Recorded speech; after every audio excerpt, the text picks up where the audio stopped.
হৃদযন্ত্র, ফুসফুস, কিডনি, লিভারসহ নানা জটিল রোগে আক্রান্ত হয়ে রাজধানীর এভারকেয়ার হাসপাতালে ভর্তি বিএনপি চেয়ারপারসন বেগম খালেদা জিয়া। প্রিয় মা যখন হাসপাতালে, তখনও বড় ছেলে তারেক রহমান লন্ডনে। তার দেশে ফেরা নিয়ে যখন নানা গুঞ্জন, তখন মায়ের এই সংকটকালে পাশে থাকতে না পারার আক্ষেপ ঝরল তার কথায়। ফেসবুকে মাকে নিয়ে এক আবেগঘন পোস্টে তারেক রহমান লিখেছেন, সংকটকালে মায়ের স্নেহস্পর্শ পাওয়ার তীব্র আকাঙ্ক্ষা যে কোনো সন্তানের মতো তারও রয়েছে, কিন্তু এটা বাস্তবায়নের ক্ষেত্রে তার একক সিদ্ধান্ত গ্রহণের সুযোগ নেই এবং বিষয়টি তার একক নিয়ন্ত্রণেও নেই। তারেক রহমান লিখেছেন, স্পর্শকাতর এই বিষয়টির বিস্তারিত বর্ণনার অবকাশও সীমিত। গণঅভ্যুত্থানে আওয়ামী লীগের পতনের পর ১ বছরেরও বেশি সময় পার হয়ে গেলেও তারেক রহমান কেন দেশে আসছেন না বা আসতে পারছেন না, তা নিয়ে আছে নানা গুঞ্জন, হিসাব নিকাশ।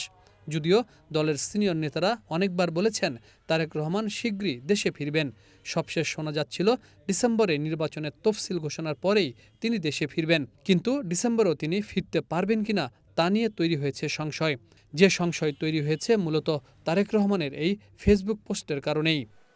তারেক রহমানের কথায় এটি স্পষ্ট যে চাইলেই তিনি দেশে ফিরতে পারছেন না, কেননা বিষয়টি এককভাবে তার নিয়ন্ত্রণে নেই। প্রশ্ন হলো, তারেক রহমানের দেশে ফেরার বিষয়টি তাহলে কার উপর নির্ভর করছে? এটি কে বা কারা নিয়ন্ত্রণ করছেন? প্রশ্ন উঠেছে, অন্তর্বর্তীকালীন সরকার কি তারেক রহমানের দেশে আসার পথ তৈরি করতে পারেনি, নাকি আন্তর্জাতিক কোনো চাপ রয়েছে?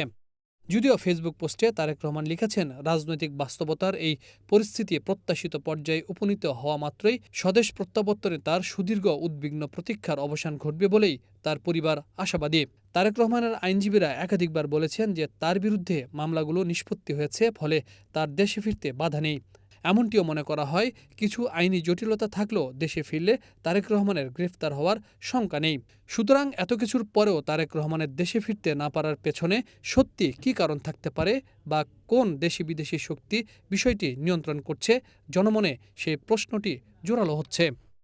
Habib Rahman, one news, Dhaka.